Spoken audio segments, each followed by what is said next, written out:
So much sir. સૌપ્રથમ તો મને બહુ આનંદ થયો જ્યારે જોરથી સરે પૂછ્યું ને કે આપણી માતૃભાષા કઈ, અને જોરથી એક જુસ્સા સાથે તમે બધા જ બોલ્યા ને. શું બોલ્યા? આ સાંભળીને બહુ આનંદ થયો. હવે મારે એક પ્રૂફ એ જોઈએ છે કે આપણી ભાષા જીવતી છે કે નહીં. એનો જવાબ મને તમે આપશો, બરાબર? આપણે એક બાળગીત ગાઈએ છીએ. અમે લોકો નાના હતા ત્યારથી ગાઈએ છીએ, તો મને આશા છે કે એ બાળગીત હજુ સુધી જીવતું જ હશે. એક બિલાડી જાડી આવડે છે ને? તો ગાશો મારી સાથે? ચલો તમે લોકો ગાઓ અને હું ઝીલીશ. ઓકે, ચલો. એક બિલાડી જાડી, એણે પહેરી સાડી, સાડી પહેરી ફરવા ગઈ, તળાવમાં એ તરવા ગઈ.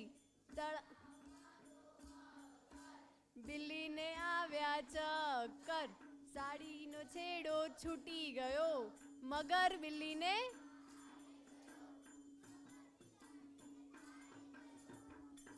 આ નાના ભૂલકાઓ જ બોલ્યા નહીં. હવે મને આ લોકોથી જવાબ જોઈએ. ચલો ફરીથી બોલો. મગર બિલ્લીને. તો આપણી જે ભાષા છે, ગુજરાતી ભાષા, એની એક અલગ મજા છે, એનો એક લહાવો છે કે જ્યાં ફેર ફૂદરડી ફરતા ફરતા પણ પડી જવાની એક અલગ મજા છે.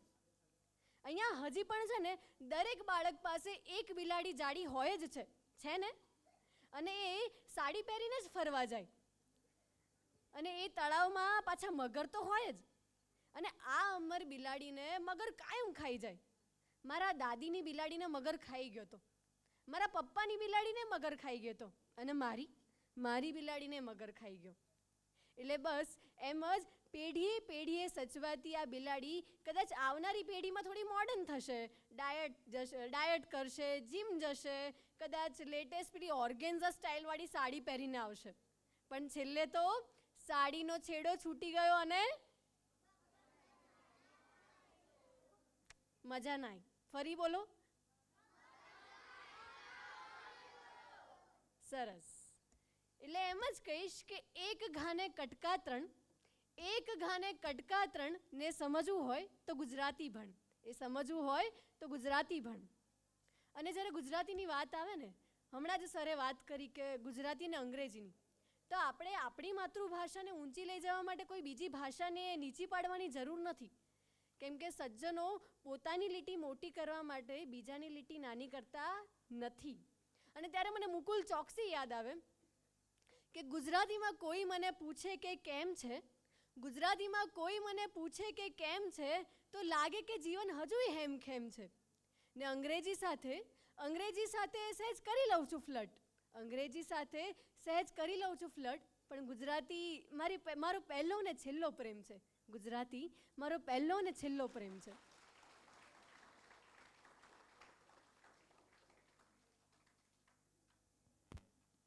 કેટલો સમય છે? વાર લાગશે માઇક સેટ કરતા, તો એ પ્રમાણે કવર કરો. થઈ ગયું?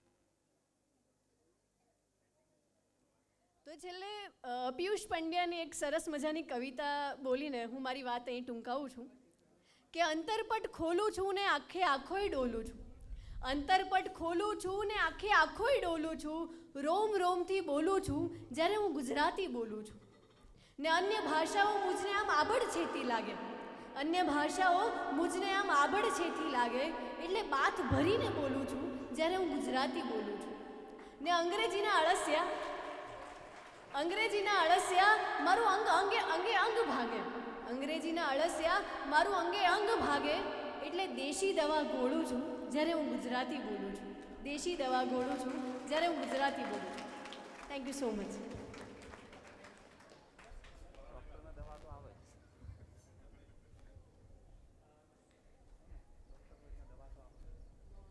ખૂબ ખૂબ આભાર બહેનજી.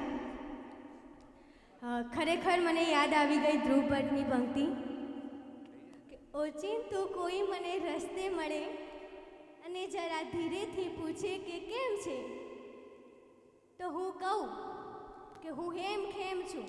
એના શબ્દો જોઈએ તો કે ફાટેલા ખિસ્સાની આડમાં મૂકી છે મેં છલકાતી મલકાતી મોજ, ફાટેલા ખિસ્સાની આડમાં મૂકી છે મેં છલકાતી મલકાતી મોજ, અને એકલોય હોઉં ઊભું જ્યારે તોય વસાય નહીં એવડી પટારીમાં મારો ખજાનો હેમખેમ છે. તો આવી ગુજરાતી ભાષાની જ્યારે વાત થાય ત્યારે અંદરથી જે ઉમળકો આવે એ શાંત રહેતો નથી. તો હવે હું માઇક આપું છું આપણા વાચિક કાર્યક્રમને સ્ટાર્ટ કરવા માટે.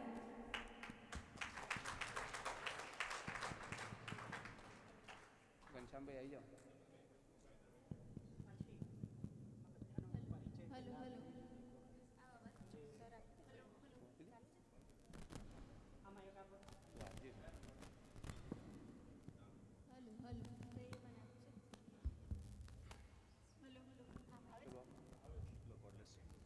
હલો થઈ ગયું બતાવો.